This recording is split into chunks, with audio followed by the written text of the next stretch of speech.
Alright, surprise, surprise. Guess what the fuck I found? Alright, I looked it up. It says FEMA concentration camps.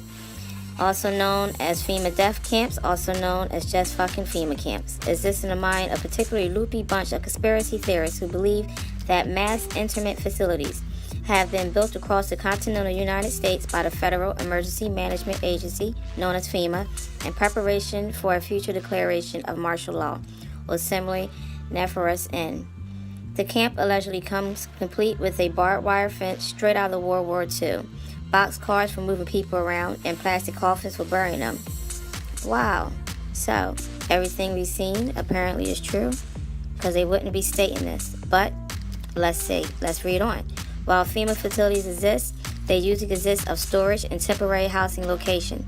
The number of FEMA facilities is lower than conspirators will ever believe.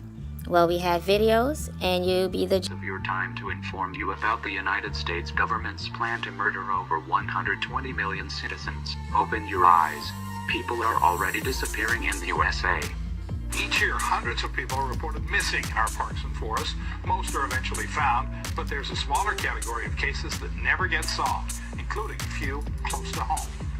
The I-Team's George Knapp is here with the story. George. It's not a revelation to say that people get lost out in the wilderness or in forest areas. We're talking about a different kind of mystery, though. Disappearances that are not caused by predator attacks or criminals hiding out there in the woods or just bad luck. A former cop has put together hundreds of case files regarding clusters of missing persons in national parks where the circumstances are flat out strange. But don't expect any answers from the Park Service. The person who confided in law enforcement veteran David Paulides was a government employee who told one heck of a story about people who vanish in national parks, places like Yosemite, but also national forests, including the Toyabe, west of Las Vegas.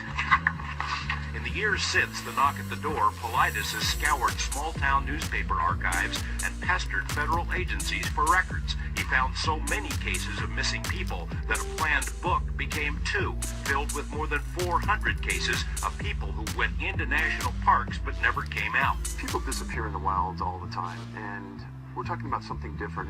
These were unusual things that don't make sense that happen to cluster together. This disaster recovery, this disaster is going to be a landmark event, and we're already in the stages. While we're focused on response right now and helping Texas, respond, we're already pushing forward recovery housing teams.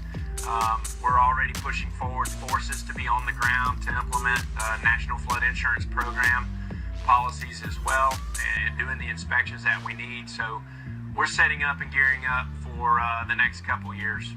We want to move now to the FEMA administrator, Brock Long, who's in charge of making sure that the emergency response in this country is robust. Mr. Long, thank you very much for joining us on this Saturday morning. Good morning. Glad to be with you. So, as we all know, and you certainly know, after Hurricane Katrina, which was 12 years ago this Tuesday, your FEMA, your agency, took a beating politically and in the public eye for what many viewed was an inadequate response. So as we head into this, the biggest and strongest storm to hit this country in 12 years, are you prepared? Yeah, absolutely. FEMA is vastly different from the days of Katrina, and we learned a lot from that event. Congress passed meaningful legislation through PCMR to allow us the ability to move forward. Last night, the President expedited the Governor's major disaster declaration request and approved that. We've been in the state for over 48 hours ready to support our state and local partners, and with that disaster declaration request, we can move forward and bring the entire firepower of the federal government down to help our state and local governments meet their response and recovery goals. Brock, you and I spoke yesterday when Harvey was a Category 2 storm. It made landfall as a Category 4 storm. It is certainly catastrophic. It is not going anywhere anytime soon.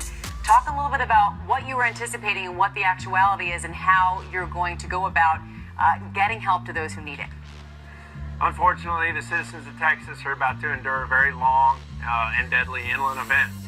This system is, this is just the beginning. So we're going to see over the next 48 to 72 hours devastating rainfall. We realize that. I think the primary missions are going to be focused around search and rescue, swift water rescue right off the bat.